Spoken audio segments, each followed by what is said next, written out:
ഒഴിവില്ലാത്ത തസ്തികയിൽ സ്ഥലം മാറ്റിയതിൽ പ്രതിഷേധവുമായി സർക്കാർ ജീവനക്കാരി പത്തനംതിട്ട കോയിപ്രം പഞ്ചായത്ത് ഓഫീസിലെ ഹെഡ് ക്ലർക്ക് സ്മിതമോളാണ് പ്രതിഷേധിക്കുന്നത്. സ്ഥലം മാറ്റത്തിന് ഞാൻ റിക്വസ്റ്റ് കൊടുക്കുകയോ അല്ലെങ്കിൽ പഞ്ചായത്ത് കമ്മിറ്റിയുടെ തീരുമാനമോ ഒന്നുമില്ലാതെ ഭരണ താല്പര്യാർത്ഥമെന്ന് പറഞ്ഞ് ഉത്തരവ് അവരിറക്കിയത്. ഇന്നലെ എൻ്റെ അവിടെയുള്ള HSC പോസ്റ്റിലേക്ക് പുതിയ ആൾ വന്നപ്പോൾ ഞാൻ റിലീവ് ആവുകയും ഇന്ന് 4 കിലോമീറ്റർ മാത്രം വ്യത്യാസമുണ്ട്. ഇന്ന് തന്നെ എനിക്ക് പുതിയ ഓഫീസിൽ ജോയിൻ ചെയ്യുകയും ചെയ്യും.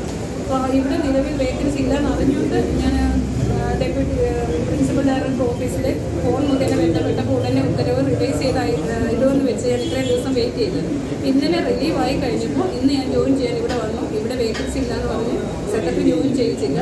സാറ് അത് JD ഓഫീസിലേക്ക് റിപ്പോർട്ട് ചെയ്തിട്ടുമുണ്ട്. ഇപ്പോൾ എനിക്ക് ഇതുവരെ ഇപ്പോൾ ജോയിൻ ചെയ്യാൻ പറ്റാത്തതുകൊണ്ട് എനിക്ക് സർവീസിൽ ബുദ്ധിമുട്ടുണ്ടാകും.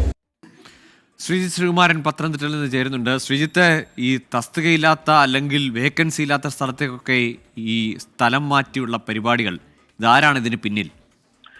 ഇടതു സർവീസ് സംഘടനാ നേതാക്കളുടെ പകപോക്കലാണ് ഇതിന് പിന്നിലെന്നാണ് സ്മിതമോളോട് അടുപ്പമുള്ള ആളുകളും പറയുന്നത്. എന്തായാലും ഈ ഒരു ഘട്ടത്തിൽ അവരുടെ സ്ഥലംമാറ്റ ഉത്തരവ് അതൊരു വല്ലാത്തൊരു കിറാമുട്ടിയായി നിലനിൽക്കുകയാണ്. തദ്ദേശ സ്വയംഭരണ വകുപ്പ് മന്ത്രി MB രാജേഷ് ഇന്ന് പത്തനംതിട്ടയിലുണ്ട്. അദ്ദേഹത്തെ അടക്കം നേരിൽ കണ്ട് പരാതി പറയാൻ ഇരിക്കുകയാണ് ഈ സ്മിതമോൾ. എന്തായാലും ഈ തൊട്ടടുത്താണ് തോട്ടപ്പുഴശ്ശേരി പഞ്ചായത്ത്.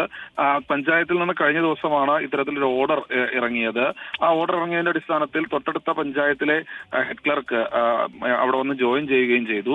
ഇവരവിടുന്ന് റിലീവ് ചെയ്യേണ്ട ഒരു സാഹചര്യം ഉണ്ടായി. പക്ഷേ ഇവിടെ കോയിപ്പുറത്ത് വന്ന് നോക്കുന്ന സമയത്താണ് അവിടെ അങ്ങനെ ഒരു തസ്തികയിൽ ഒഴിവില്ല, അവിടെ നിലവിൽ ഒരാൾ ഉണ്ട് എന്നറിയുന്നത്. എന്തായാലും ഉത്തരവ് മാറ്റി നൽകാതെ താൻ മാറില്ല, തന്റെ സർവീസിലടക്കം വലിയ പ്രശ്നം ഉണ്ടാകുമെന്നാണ് അവർ പറയുന്നത്.